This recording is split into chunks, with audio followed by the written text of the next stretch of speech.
Welcome to Burlap Teachers. Enjoy the video. In this video, I will explain how to excel in mobile. Start by optimizing core interactions and trimming unnecessary background tasks to save battery and improve speed. Focus on clear, reachable touch targets and consistent layouts that adapt to different screen sizes.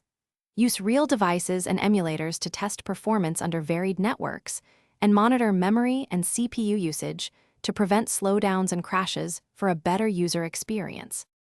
Design for touch by placing primary actions within easy thumb reach and keeping tap targets large enough for quick selection. Maintain consistent visual hierarchy so users scan and act fast without confusion. Ensure typography is legible and color contrast works in bright light to reduce strain. Small predictable animations can guide attention, while minimal clutter speeds task completion and improves overall satisfaction with your mobile interface. Keep performance front and center by measuring app startup and aiming for snappy interactions under realistic conditions.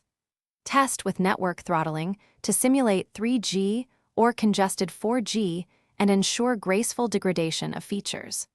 Profile memory and CPU to locate bottlenecks and remove heavy synchronous work from the main thread. Continuous testing across devices and automated performance checks will catch regressions before users notice slowdown. Thanks for watching. Consider subscribing if this video helped you.